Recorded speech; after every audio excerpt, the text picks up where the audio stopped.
Hey, Brad. Hello. Hey, normally, I when I listen to our podcast, I sound really weirdly in the beginning always. You do? I think so. Okay. What do you mean, like weird? Mm, like not really. I try to have like a high energy start, but it's always like it's forced. It sounds to me. Okay. Yeah. So. Yeah. I always have like a very I don't know. My throat seems very tight. Okay. Know? Yeah. It's good for blowjobs, right?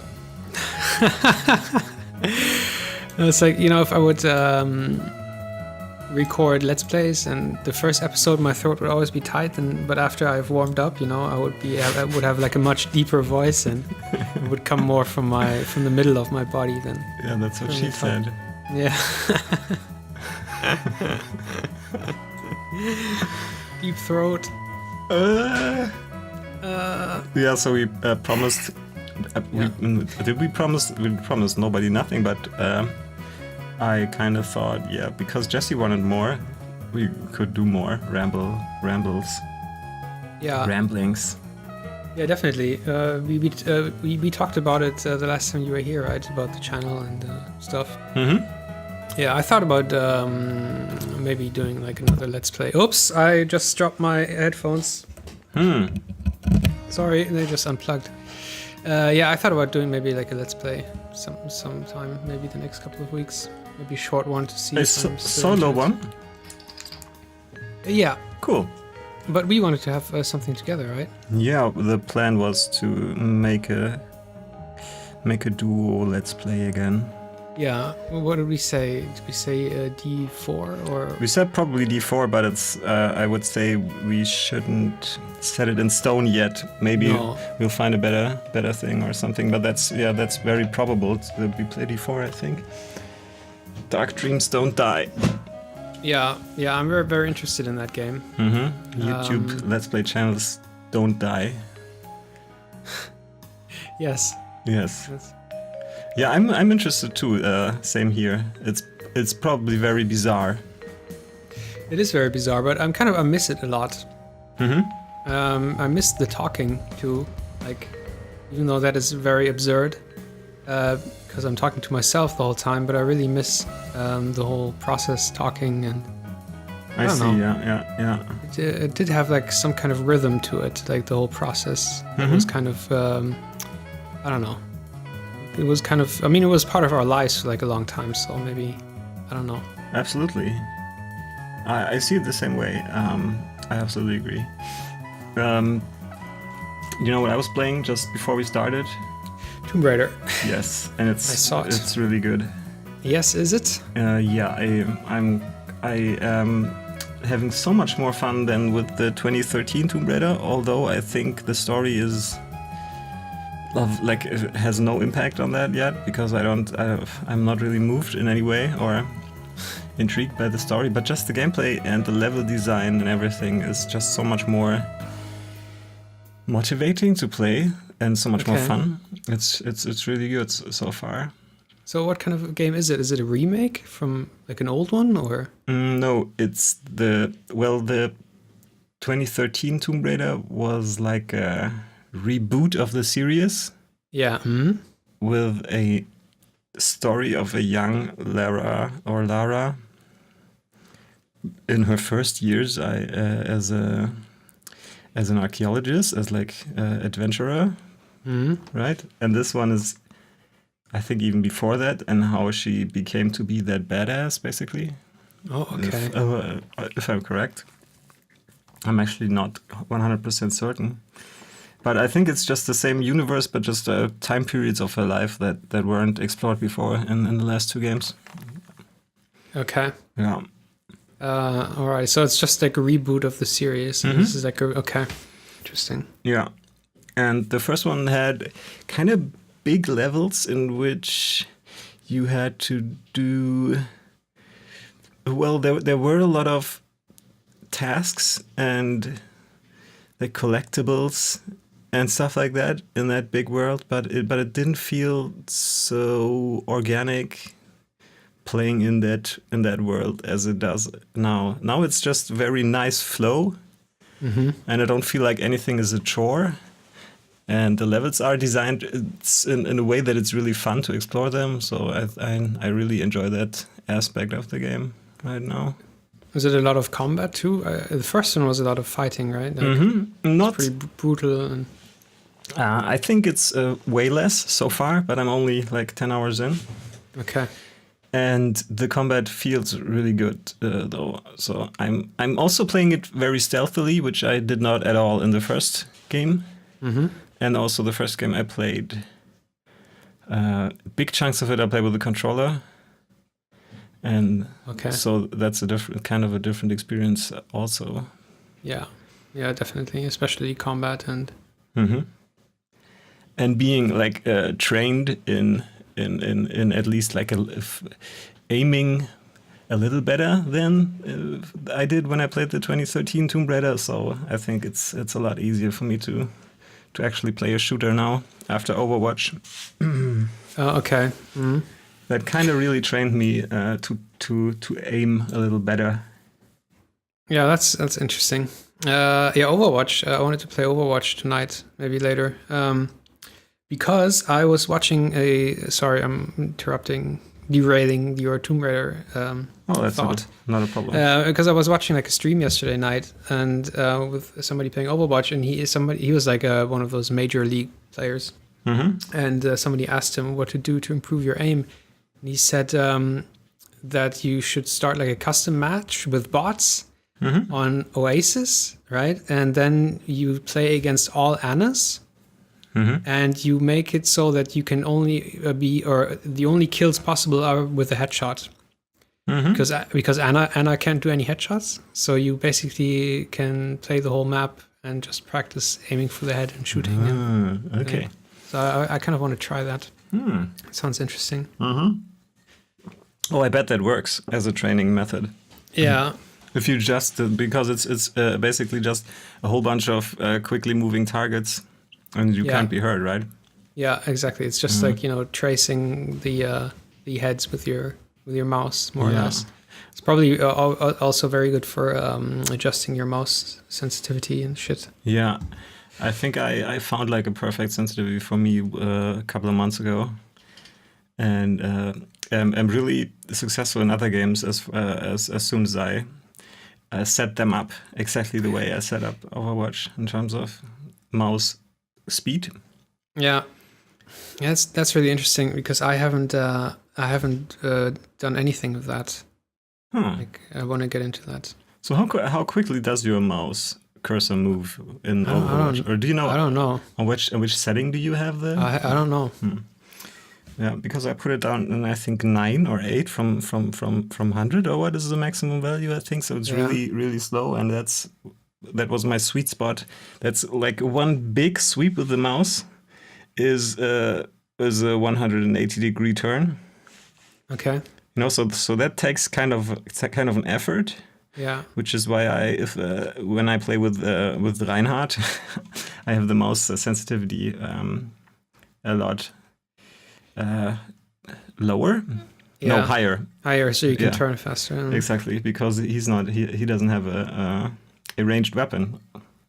Oh well, he does one skill, but he's a melee character, and so. But with every other character, I have that very slow mouse, which needs a lot of work to turn around. But that's that kind of turned out to be a good speed for actually hitting shots.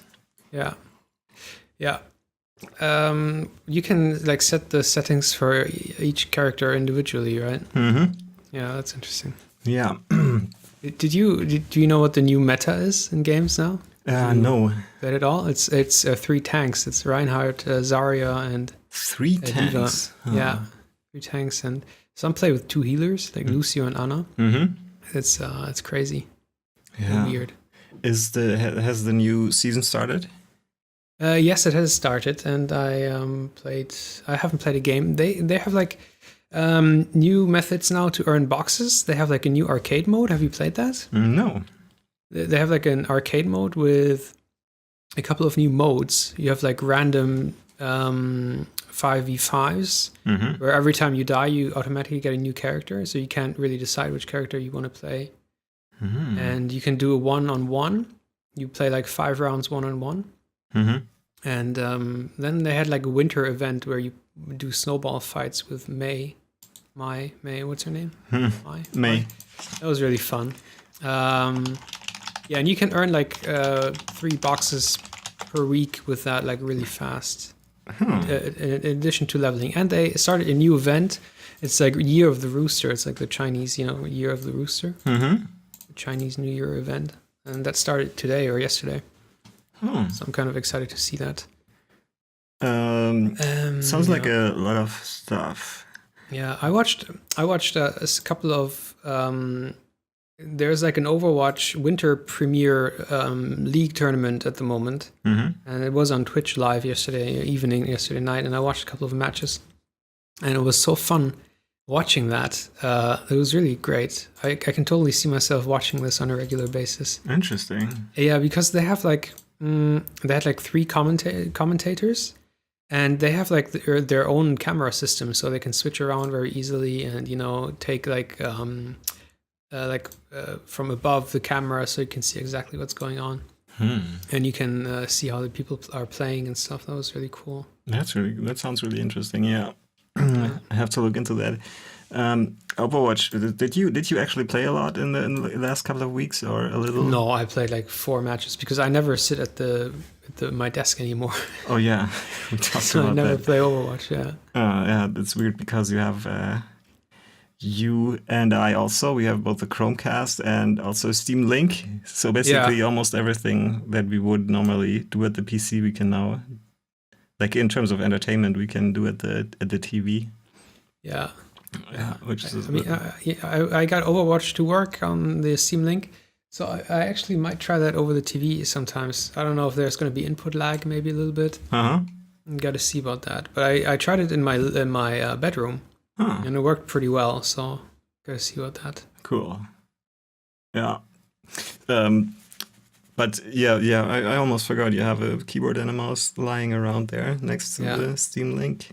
I can totally see myself playing a tank like Zarya or Reinhardt or Lucio with that setup, but not like Soldier or... Yep. Absolutely. Did you play with Sombra yet? Yeah, I tried her in training. And I watched a guy... like a top 10, like top 500, whatever guy would play her. It looked really fun. But she's not really a DPS hero, right? She's more like a utility thing, as I understand it. Well, the way he was like top damage in the match. So the way I saw it, she was more like a tracer. Because you can really go behind enemy lines and then disrupt them, and then just teleport back, and that was basically what he was doing. Well, then forget what I said, because I haven't actually taken a look at her at all. So yeah, she can like hack the medikits, so I think they're only usable by your team. So what he would always do, that was like his method. He would throw his teleport beacon on the medikit and then hack the medikit, and then he would attack, go behind enemy lines, try to take one out like a healer or like a soft DPS, and then he would just teleport back, and then he would be at full health again because he would teleport on the medkit. And that was like his method, like all the time. Interesting. And like to get away, he would just throw his teleport beacon like up in the air. You can throw it really far, and then he would like teleport directly while it was in the air, and he was just gone. So that was really fun. It looked really fun, very fast, twitchy. Yeah, I like the whole game. Yeah. I'm afraid that if I were to play it tonight, that I just would go terribly. Yeah, I plan on like maybe not playing a like a DPS. I would probably play Zarya, or I would try to get into Reinhardt or something, or play healer. Yeah, but even as a healer, it went so much better when I was in training. Oh, okay, yeah, definitely. Like, yeah, I mean, if you play Lucio, you can't really do shit wrong. Yeah. Not really. Well, I think this skill ceiling with Lucio is not that high. I don't know. You're probably right about him in a way, but I think like the way you move around the map is so important in that game. Yeah, that's true. Where you stand and where you stand in relation to your teammates and your opponents as a healer is like so important. And you need to constrain yourself so much sometimes also. Yeah. Restrain is probably the right word that I'm looking for. Yeah. I don't know. Especially now because Anna is like the healer of choice. In the teams. And I played with her and it's actually not that bad. I think it's actually very fun. Mm-hmm. Yeah, you have to be kind of a good aimer, but yeah, I mean, if you watch like the guys play Anna, they like never use the scope, right? So they just spam the single shot. And one thing when I play her, which is like really hard, because people are in your way and you want to heal somebody and you can't because there's like a diva in your way and she's taking all the shots. Absolutely. That kind of sucks. Yeah. The mobility is not that great with Anna. I agree. I agree. Your sleeping dart is insanely powerful, but I never really managed to get it to hit. Yeah. Yeah, and I mean it's a really hard character to learn because I mean if you fail the whole team. If you're like, you know what I mean? It's like absolutely. It's like kind of easy to heal with Mercy or Lucio, but with Anna, you know, if you fuck up, the whole team is you're letting the whole team down really fast. Yeah, and if you use your power ups, what are they called? Like the ultimate, the Q, right? The ultimate. Yeah. If you use that wrong, or if you put it on someone who can't play, it's like a wasted ultimate. Also, it's really easy to waste it or to use it in the wrong circumstances, I think. Yeah. Yeah. One more thing. The arcade mode where you play like random 5v5 and it switches your class every time you die. That is actually really fun to play because it doesn't make you aggressive at all. Because you never have the feeling that somebody's playing a class he can't play and he's letting everybody down. Yeah, you're just like, he can't. It's not his fault. So I think it's a very fun mode to play, like for fun. And that is there to stay. That mode. Yeah, that's there to stay. Cool. That sounds good. Yeah. Yeah, that's something I would play. Tonight. Well, last year I have played a lot of Rocket League with you, and I have played a shit ton of Overwatch. Yeah. And I kind of came out of the Overwatch thing thinking, well, I need to put more time into music, which was a successful endeavor that worked. Yeah. And then if I play, I don't want to play only one game.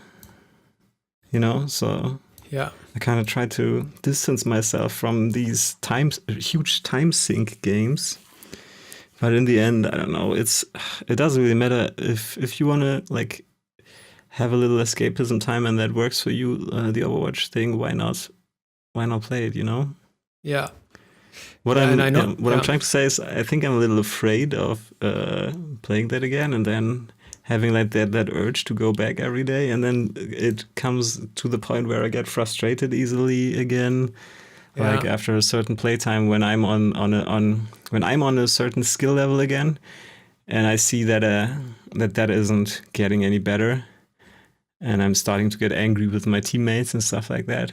Yeah. Also, then that is like that point that I hate in these games. Yeah, I know, yeah, that's true. But I mean, then I've had the same with Rocket League, where we played a lot and it wasn't going forward and not backward, and we were just not improving. And then we just stopped playing, and I started playing again like 2 months later, and I didn't lose any of the skill. You get back into it like really quickly again. And then I played it for a couple of weeks. I don't know, 2 weeks maybe, and then I got kind of frustrated again. Then I just stopped. And maybe that's just the way to do it. You have fun as long as you have fun, and Yeah, that's if true. Yeah. If I play Overwatch tonight, for example, and I have the feeling I'm not having fun, I'm not gonna force myself to play it anymore. No. Yeah, I think you're right. It's shouldn't like think about that kind of stuff too much. Just do what you wanna. Yeah, do what you wanna do. Yeah. Yeah. See, like for example, I started because the new Diablo 3 season started in January, beginning of January, and I thought, because they changed Diablo so much, and the last time I talked about Diablo, I said, how is it that it's a pretty good game now? Because it's like after 30 hours maybe or 25, you're fully geared, you're best in slot, and then you can like basically stop playing. So it's not like it was before where you were never best in slot. The goal of the game was never there. You just have to grind. Yeah. And they kind of stopped that, so it was kind of fun. So I started like a witch doctor, and I played him to max level. Takes like 7 hours, and then I didn't have any fun anymore, and then I just stopped playing. Yeah. But but I still had fun. It's not like I regretted the decision to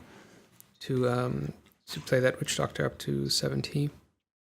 Yeah, I understand. That's basically for me the point with these games like Overwatch is that I'm skirting this border between having fun and being frustrated at some point in these competitive games very often. Yeah. The frustration comes from lack of skill on my own. Yeah. on my side, and then also just with the completely non-existent team coordination very often and stuff like that. And then it's actually fun to play that game, but then these frustrating moments come up and they kind of spoil the fun. Yeah. And then I have to decide for myself. I always have to decide if I want to take the risk to get so annoyed. Yeah.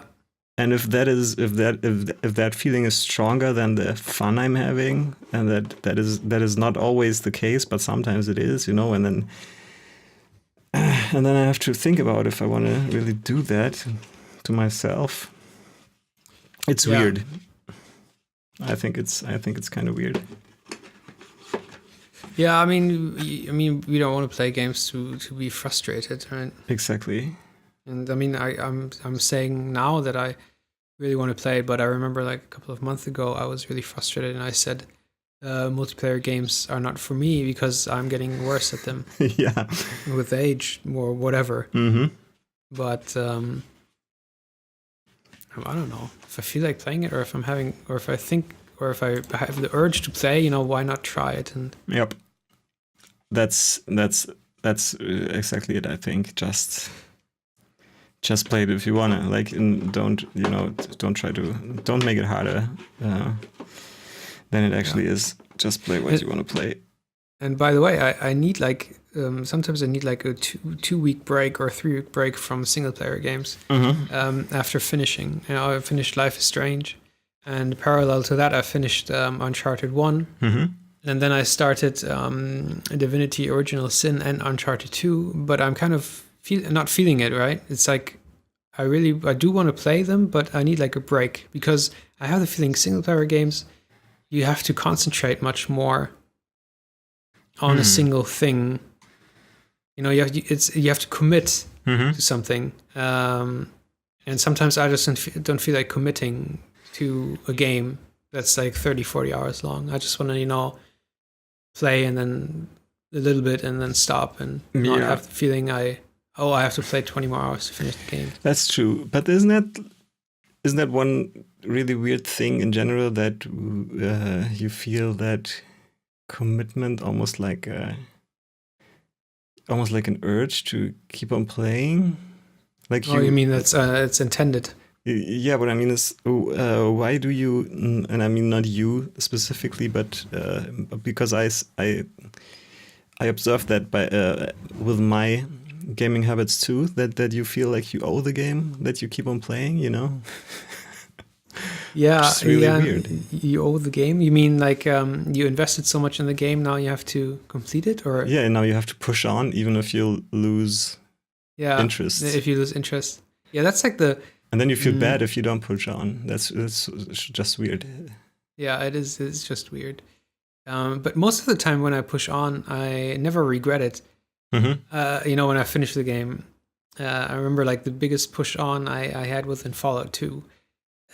Because that is a long game. For me, it was a very long game. Oh, yeah, absolutely. And I had parts where I was like, okay, I don't really feel like playing it. And then I pushed through that. And then in the end, I was happy that I pushed through. Mm-hmm.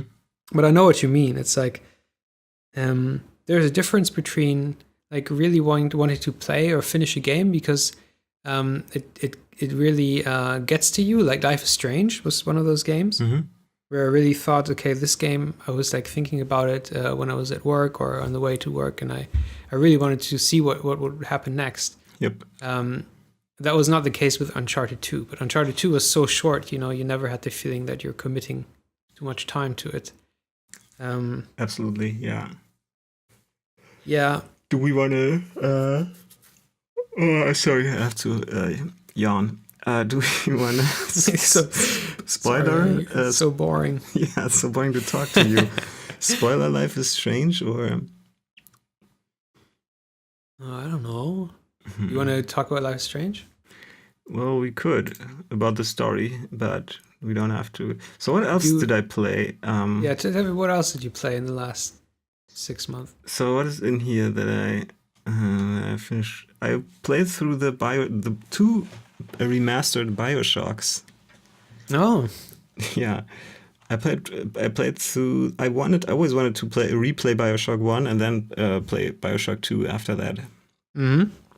Because I missed 2 when it came around, and then I saw that they remastered that game and gifted it basically to everyone who had the original in his library. Wow. So yeah. So I started to play that game, and then it crashed in the first 10 minutes of the game, like always. Just you go to a certain place in the level, and then it just crashes. That sounds great. Yeah. Additionally to the fact that it had terrible graphic glitches, so you had to deactivate basically every optional graphics setting. So it was like not remastered anymore. Well, it was basically almost looking worse than probably the original one. I don't know, and it crashed constantly. And then they put a patch out a couple of weeks after the release of the game, and then it worked okay, actually. And I played through it and fell in love with it just as I did the first time I played it.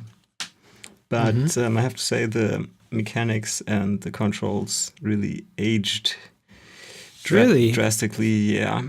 The controls, isn't it just like a modern FPS that hasn't changed like for 20 years? Not really, no. BioShock 2 is almost like a modern FPS. But to be perfectly honest, if you play like a really modern FPS like Overwatch or something like Doom, for example, those are so fluid and quick and everything feels so natural, and so everything is so satisfying to do. And those old games don't have that fluidness. Okay. Yeah, it's interesting. I thought BioShock would be one of those modern era shooters. No, BioShock 2 basically is way ahead of its time. I think BioShock 1 was also, but not really aged well in terms of the controls and how it feels, I think.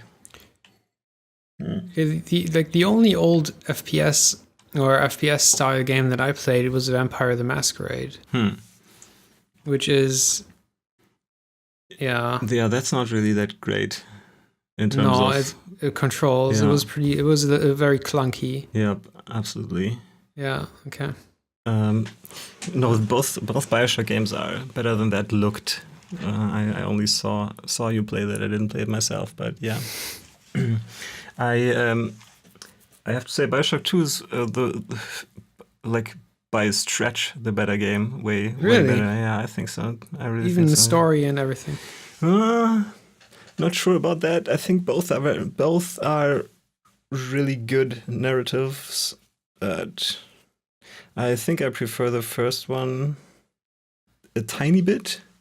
If you just rate it for the story, but the second one for everything else. Just playing it felt so much more modern and was so much more fun, actually.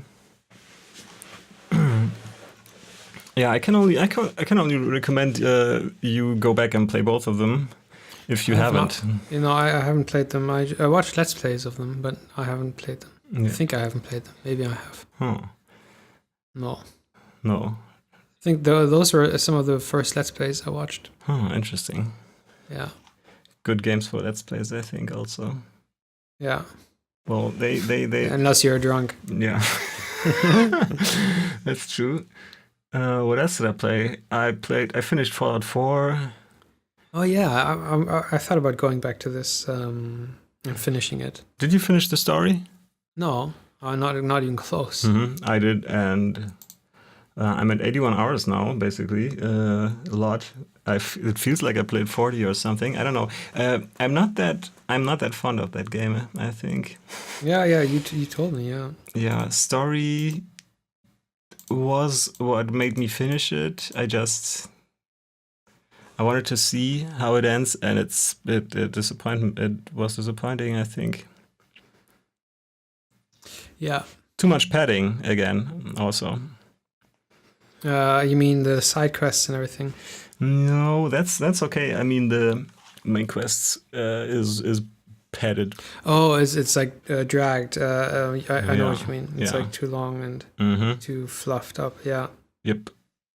In the end, when you get into the institute, and you basically start that part of the main story, then it kind of drags on and on. Yeah, the end game is a little too long, I think. Yeah. A lot of big games have that problem, I think. Where the last part, like the last dungeon or whatever, is just too long. I absolutely agree. Yeah. Yeah. So I also played through Oxenfree, which, given that you liked Life is Strange, you actually almost certainly have to play this also. Yeah, I started it. I played like the first 5 minutes of it. Oh, cool. But I don't want to start too many games now. Yep. At the moment. I see that I played through it in 4 hours, and I can only really recommend it, even if it is in the beginning a little weird to look at and to play. I thought it was kind of cool. The style. I like it too.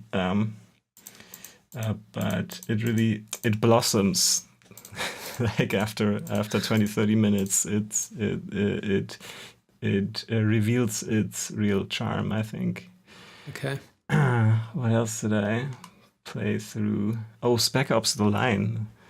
You played that has like the most boring game mechanics in the world. I tried to play through that, I couldn't. I didn't really mind because I played it on a high difficulty and was challenged in the right, like the challenge was just right, I think. So that kind of, I think, made that bearable. But the story was really good. Yeah, I heard that the story was really good. Yeah, because what I didn't like, it was just always like, okay, now you're stuck in this map and you have waves of enemies, and when you kill those waves of enemies, then you get to continue on with the game, and then there's another, that was always like the what was happening. Yep. Well, where does it even play? Does it play in Dubai? I don't know. I don't remember. It's in some super skyscraper desert city somewhere. And basically the city is cut off from the exterior world because of a sandstorm.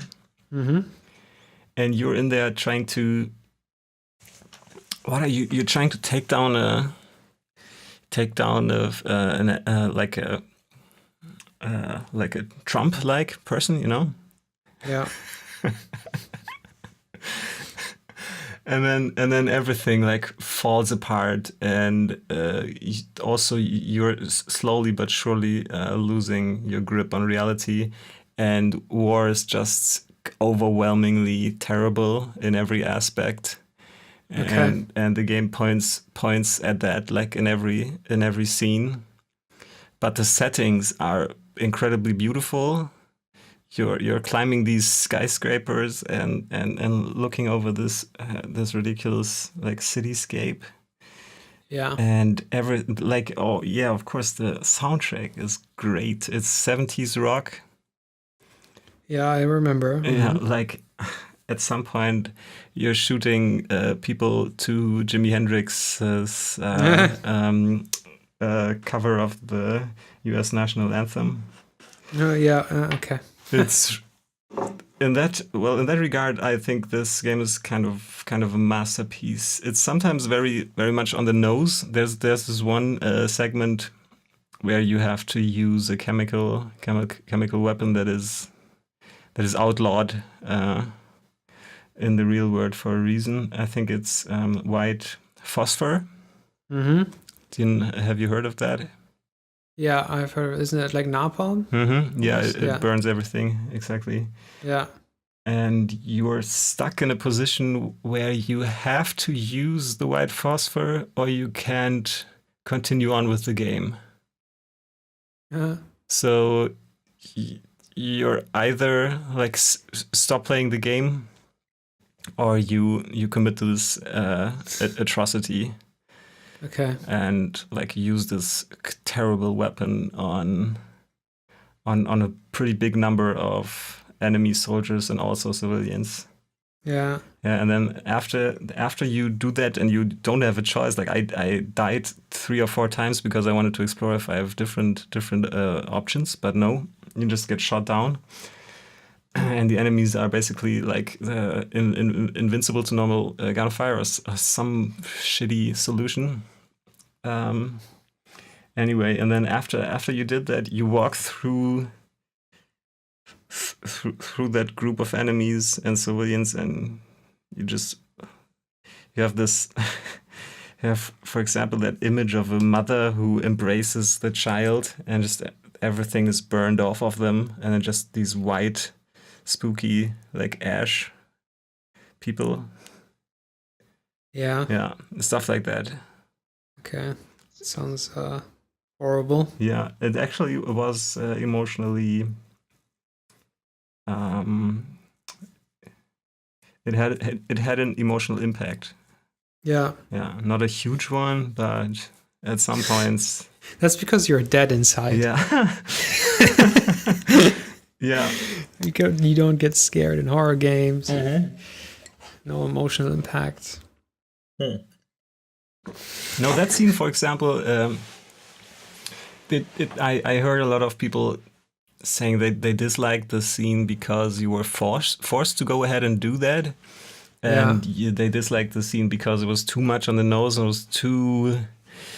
it was too much like tugging on your heartstrings or whatever you want to call that in English. Yeah. But I don't know. It was bleak and terrible and sad. It kind of worked for me. I just didn't like that you don't have a choice. But there are a lot of situations. I can think of 2 off the top of my head, but I think there are even more, where you have the option to shoot or harm civilians or don't or not do that. Yeah. So they give you a choice to like be a terrible person or an okay person a couple of times in that game. Yeah. Yeah, it's interesting because yesterday I saw a video about utilitarianism. I can't say that word in English. Utilitarianism. I don't know how you say it. It's like where you do everything for the greater good. Yeah, I have to look up how to even spell that. Like utility, but erism at the end. Utilitarianism. Okay. Mm-hmm. And they had like an interesting experiment where they asked people if, you have like 5 people tied to the train tracks. Mm-hmm. And you have like a turn switch. Is that what you call it? Turn switch? Mm-hmm. And you can decide like if you switch the turn switch, only 1 person dies. And if you don't switch it, 5 people die. Mm-hmm. And like 90% said, "Oh, of course, we can, we want to save the 5 people to sacrifice that one to save the 5 people." Mm-hmm. And 90% said that they would switch the turn thing. Mm-hmm. And then they had made it differently. They said if there was like a fat man standing on a bridge, and you would stand behind him, and you would push him down on the tracks, the train would stop, and it wouldn't kill the 5 people, but you would kill the fat man. 90% of the people said they wouldn't do it.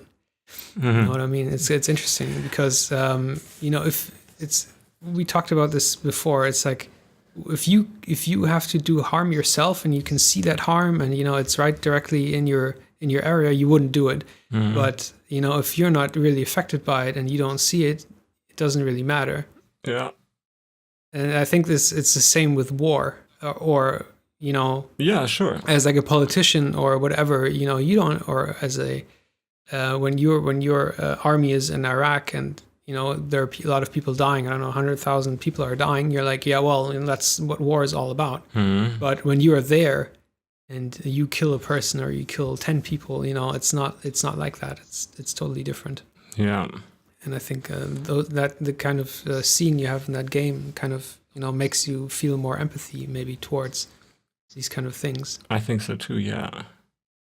I've heard about that thought experiment. I think in a Radiolab episode, by the way. They talked about that one too, and I think it was about morals, and specifically in that segment about morals, and then they transferred that to apes. I don't know how that worked. Anyway, Yeah. I think they said that most primates have the same morals, like naturally, that we have right after birth. We have like this ingrained moral center in our brain, and we share it with the primates. But I don't know what they did then on top of that. That was just the beginning of the episode, I think. Anyway, yeah. What you said is that I think that's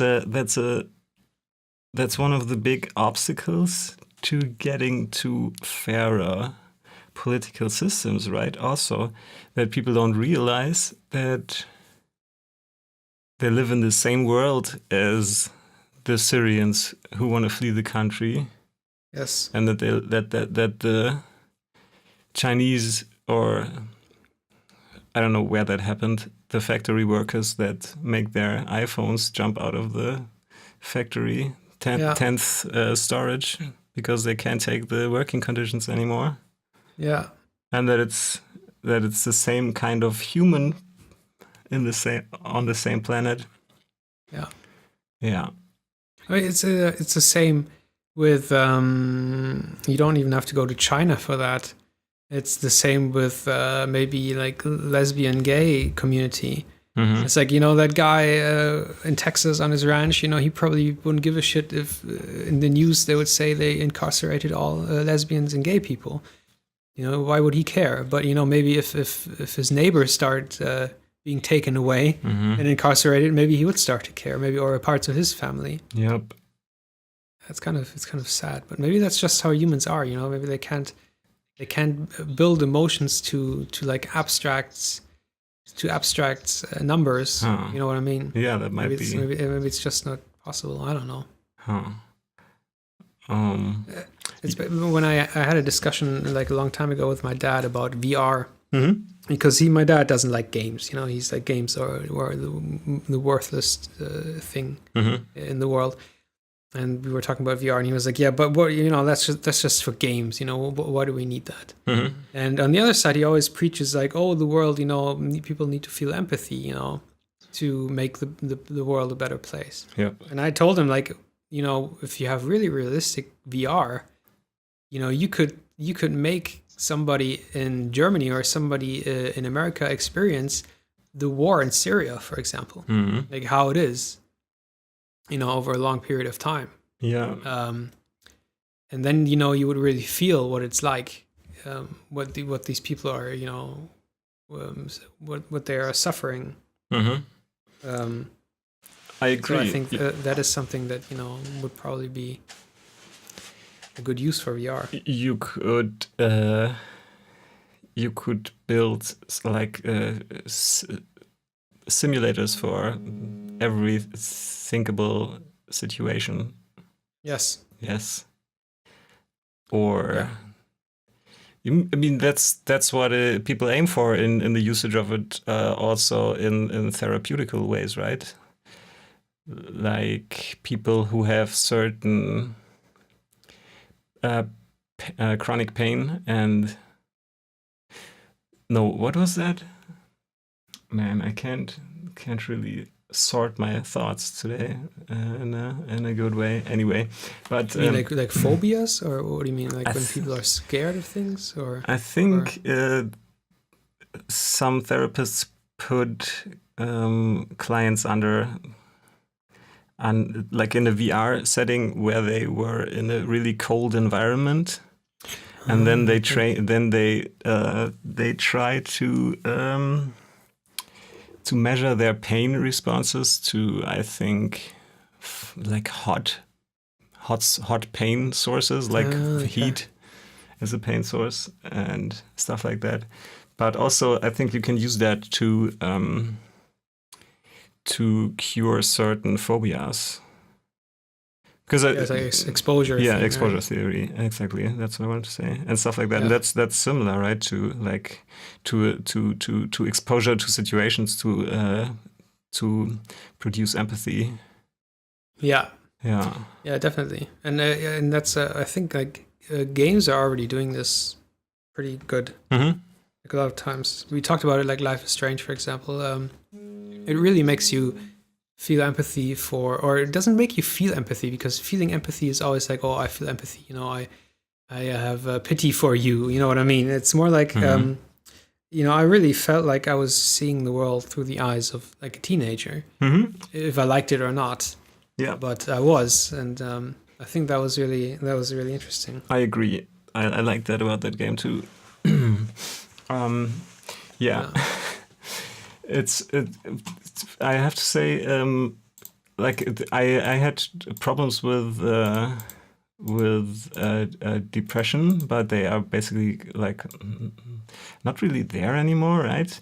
But the political situation worldwide, like makes me just so sad, very like extremely often in the last couple of weeks. Yeah, and I think it's because.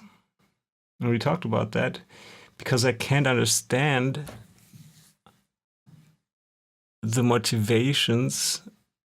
I think like I really, from the bottom of my understanding of the world, think that a vote for Trump is inexcusable. Mm-hmm. Yeah.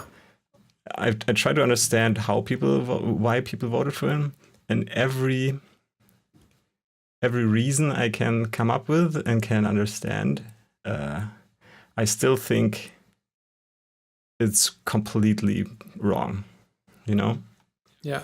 So, because I had this positive outlook on the core of like the human existence, and that kind of fucked it all up, to be honest. Yeah. Yeah. Yeah, I can understand. Mm-hmm. I mean, we talked about this like even before the whole Trump thing, and I always said like I don't believe in humanity. I don't know if you remember. I was like, I never. That's why I was always like nihilistic, because I only believe in me and myself and the people around me that I choose to be around. Mm-hmm. And those are the things I can like believe in, and that I get my joy out of. And I remember when my dad, Jesse's gonna have his fun because I'm talking about my dad again, because he's always like, with the conflict with ISIS and Syria, and he was like, if they have to, like the West and Russia and Syria and ISIS, they have to get together on one table, and then they have to be empathetic and look through the other's eyes, and then they can compromise. Mm-hmm. And I said that to you today as well. It's like, but you always build these thoughts on a basis that people actually care. Mm-hmm. And I have the feeling that a lot of people just don't care. I don't have the feeling that the West is really interested in making world peace and making the world a better place. And I don't have the feeling that ISIS, as it is now, has the motivation of making the world a better place. Or I don't even think they have the motivation, like deep down, to make their world a better place. And I don't think they want to be at one table and solve everything. Okay, I don't think. I mean, we can try to break that down. I don't think that the people who are killing themselves for ISIS and killing others have any motivation to make the world a better place. All motivation they have is to be in paradise with a given number of virgins. Yeah. Like that's their motivation. That Yeah, there's absolutely no empathy or regard for any other human being there. I don't think. Yeah, but I mean, you could always say that if somebody wants to be in paradise, then the world he's living in now must be so shitty that he's actually a reason to make that step, or even to start being brainwashed in that kind of. He doesn't have much to lose, in the end. Sure. And maybe if you would offer him, let's say you would offer him $1 million and a nice place to live, and whatever, would he still blow himself up, or would he be like, okay? I don't know. Let's go. I don't know. Maybe if he's shortly before blowing himself up. I mean, that's too late, probably. But maybe at some point. Yeah. If his life wouldn't be so shitty, he wouldn't have decided to do that. Yeah, absolutely. Or to go into that direction. Absolutely. And I'm pretty sure that being radicalized comes out of a complete sense of I don't belong anywhere else. Nobody in this world likes me. Nobody in this world respects me. Nobody tolerates my religion. Yeah. Every Sunni Muslim who is radicalized has probably have had only shitty encounters with other human beings regarding their faith. So yeah, but so that in a way it is almost an excuse, right? For because that person has been so marginalized. Yeah. That he doesn't see any other way out of that shitty life, Yeah, especially when somebody tells him that there's a much better life waiting on the other side. Yeah, it's so hard. I mean, it's so hard to find, to have a right and a wrong in this thing, because. I mean, if you have somebody from England or from France or from Germany, like a young Muslim, and he gets radicalized because nobody accepts his religion or whatever, or his beliefs. Well, other people. I mean, this of course coming from the right a lot, but I mean, there's some truth to it. It's like some parts of fundamentalist Islam is not compatible with our culture. For example, the role of the women. Absolutely, yeah. You know what I mean? So, can you say that his religion was marginalized of the Western culture, and that's why he was radicalized?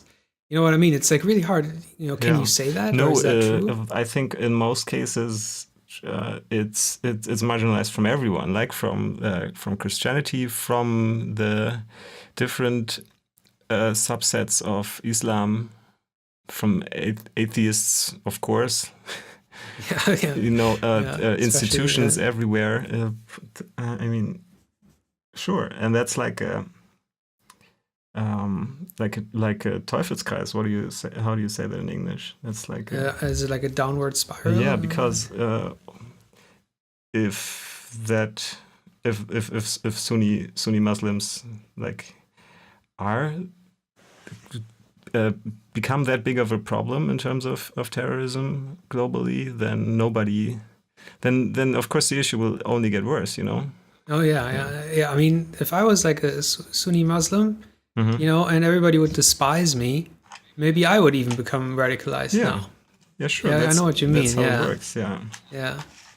It's And I pretty mean, bad. but even ISIS is killing Sunnis, although that's their whole thing. They want to make a caliphate where Sunnis are tolerated, doesn't matter what, and where no other kind of belief system or non-belief system or whatever has like any say.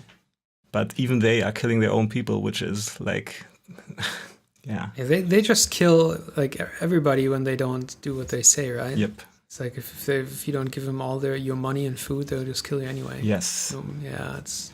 I think as an organization that is almost is basically like, I think they are basically pure evil. But if you look at every single person who is like who gets caught by all these wheels and gears and whatever is happening there, like there are probably some sad stories of people who are not necessarily bad people, you know? Yeah, but, I mean, even the leaders, are there like what is their motivation? Is it like an ideology thing, or is it a power thing, or is it money? I don't know, but probably I think it's an ideology, as in I fully. Well, probably it's a big part is, I would guess, like mental instability, right? But would you say like one of those leaders? I think you probably have to be quite a sociopath. Yeah, it's like typical like some other leaders in history, right? Yeah. Like Hitler and Donald Trump. Yeah, Donald Trump. I mean, it's going through every Reddit comment thread right now.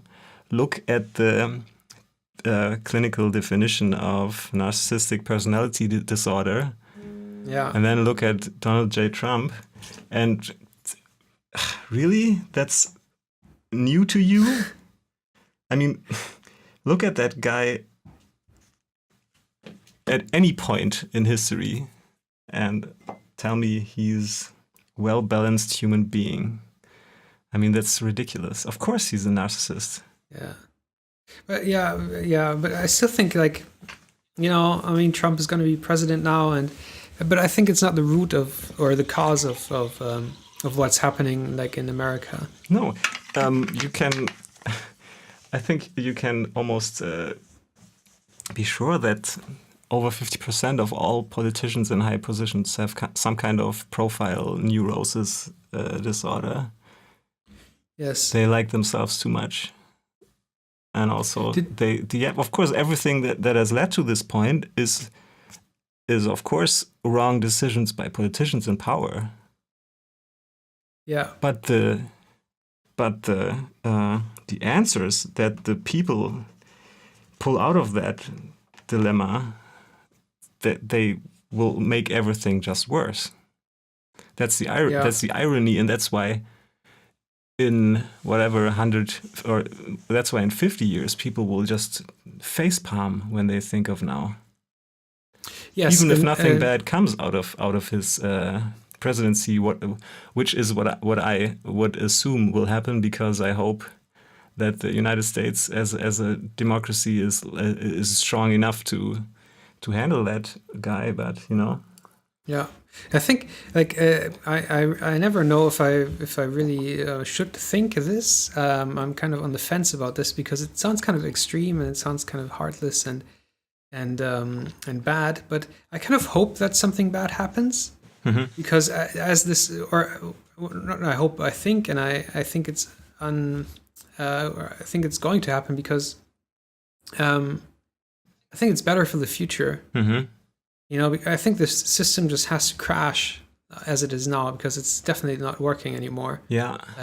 So I think maybe this is the time now, and in 50 years we're gonna have a better world, and people will facepalm, about this era, but it will be a better place to live. Yeah. I heard a couple of politics scientists. What do you call that? Political scientists, right? Yeah. And some of them had that same hope, and I think that's absolutely possible. I mean, there's what brought us here is greed, corruption, the absolute lack of transparency and accountability, and Yes. just No- complete disregard for like, and also just basically class war. Yes, and Yes. no morals No anymore. morals, yeah, and moral hypocrisy, Yes. Yeah. and all of that. Trump is the personification of that, so that's Yes. the big irony. I don't get it. Yeah. Yeah. That's true.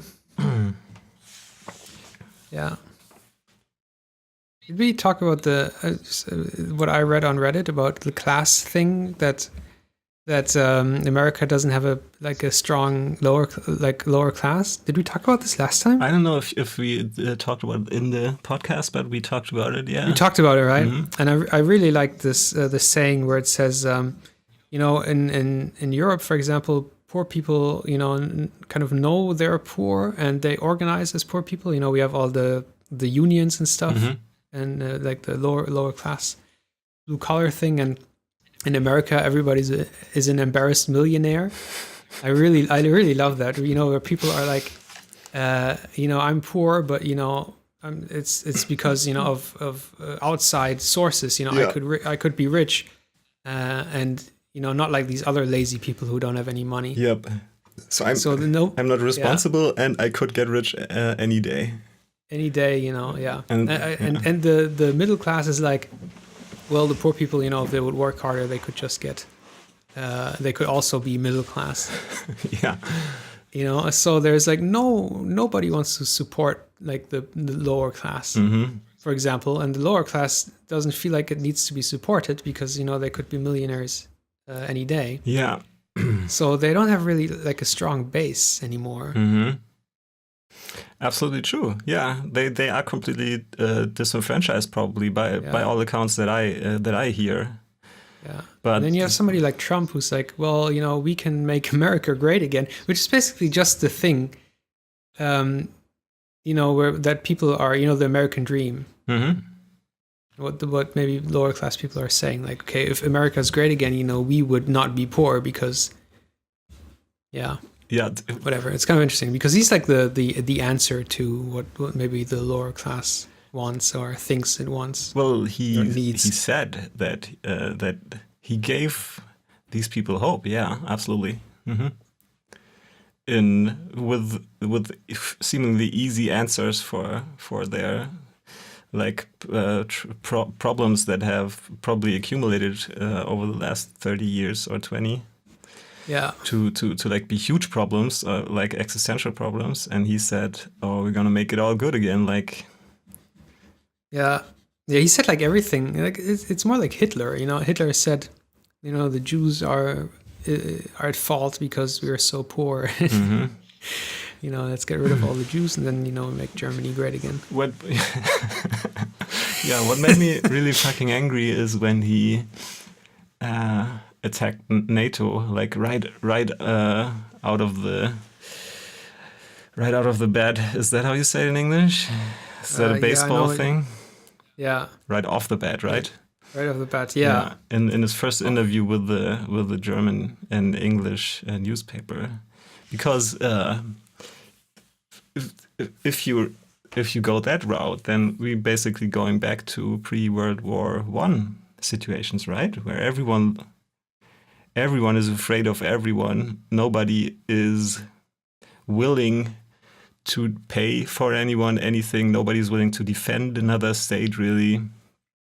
Yeah, it depends. I mean, if Europe probably would have to take a bigger role for themselves, maybe that would be like like make a stronger union, you know, Yeah, sure. in Europe maybe. I think Europe would have to do that, probably has to do that, and like Europe wouldn't just, the EU, I hope at least, wouldn't just fall apart and the Baltic states get invaded by Russia and then everything falls apart. You know, I don't think that will actually happen. But that is basically where he is pointing at. That is the direction that Yeah. that his Yeah. that his idiotic shit that he spews out of his mouth is basically. Yeah. I don't really understand this because I mean the American military budget is so large, and what I mean, like a big part of their economy relies on that military industry. I don't get it. I mean, if they start like being more inner politics, you know, like isolationists, they're gonna be a lot of jobs that are gonna be lost, like a lot. True, yeah. I mean, like America has to keep that war machine going to like get their economy going. So I don't get well, that they logic could behind also that. just invest in education and infrastructure instead of in military, and see if if for example, see if like a like a healthy kind of economy would arise in consequence of that. But if you invest in like education now, because the American education system is like heavily privatized with like all these education debts and everything. And probably all the banks are going to say, no, don't invest in the education. That's like one of our largest revenues every year, you know, the debt of the students. So please don't invest in education. You know, sure, that's something I could totally see coming. Yeah. I heard some interesting things today. Well, I read yesterday that I read an interview with Donald Trump's biographers, and they were saying that the guy might be in debt, and like for 1.5 billion on top of that. It's just, of course, something that I can't confirm, but I wouldn't be surprised hearing about his financial failures even like half a year or a year ago. Yeah. By people who were writing about him, and on top of that, he has lended money from the Bank of China, like a huge sum apparently. Okay. And also Deutsche Bank. So he's basically indebted to banks, like huge banks in foreign countries. Which is ridiculous if you think about it. That wouldn't make sense with China, though, right? Because like he's bonding with Russia, and that's like the opposite of China. Yep. So, but you know, with this debt thing, I always like take that with a grain of salt, because I remember, who was that? Was it 50 Cent? Some big superstar was like in the news because he was filing for bankruptcy because of debt. But what that just means is, you know, he had like, you know, he had to pay like, I don't know, let's say $100 million, like in cash. That was his debt, what he had to pay. And he couldn't pay it just because he wasn't liquid, but he had assets in like $500 million. Oh, so they filed for like bankruptcy, and then you know, it takes like half a year so he can liquidate some assets, and then he can just pay his debt. Okay. So if you say like somebody's in debt, you know, it may be that he's in debt, but he could also have like houses and other real estate assets and worth like $20 billion. Yeah.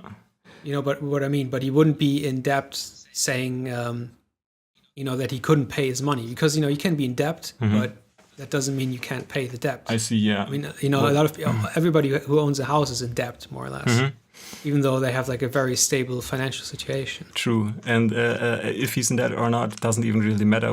The point that I wanted to make is that that it's a big conflict of interest that he's indebted to like foreign banks, like a state-led bank of China. Yeah, I mean, that's like a huge deal normally, but today in the US, just see where it leads, right? I wonder how transparent it's going to be in like not at all decisions here. Not at all, probably. Not right? at all. Yeah. Well, everything points to not at all. Everything points to him starting a completely authoritarian government with like every institute of oversight diminished, or like trying to get rid of the independent bureau of ethics, and whatever else he came up with. And in the last couple of days, it's too much, and I'm kind of like, I don't even want to think about it. They also want to defund public schools, by the way, when we were at education. And all of that is kind of scary if you think about it. Yeah, it is kind of scary. I mean, it's the good thing is, let's say he doesn't really manage to like overthrow the democracy, you know, like where he's like the single power. By the way, did you get the Turkey thing? What's happening in Turkey at the moment? You mean in general, or is there something that happened today? Or yeah, they're like there's this. They're making like a law. They're trying to pass a law, which basically makes Erdogan the guy who also makes the laws. Okay, yeah. So the complete division of power is like only on him now. Yeah. Like what Hitler did, basically. Yeah. And yeah, as long as that doesn't happen, like in the United States, I can totally see like Trump doing a lot of shit. Like really, you know, I mean, if you defund public schools and you know, you make the life for poor people even worse, he's probably not going to get voted again after 4 years. No. And 4 years, I mean, it's a long time to cause trouble, but it's maybe not long enough to cause like great damage. Yeah. Look, my girlfriend is studying every day, and not really like she listens to the news and everything, but she's not really in detail informed about the US stuff at all. And whatever I dig up and am astonished by and tell her, her answer mostly is like a laugh. And then she says, "Oh boy, they are so fucking up their economy."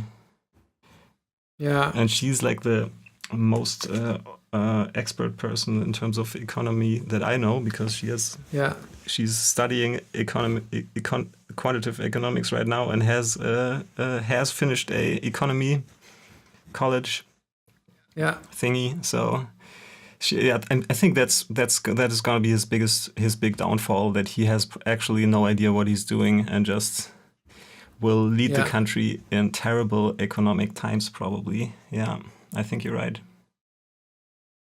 Yeah, we have to see. Yeah.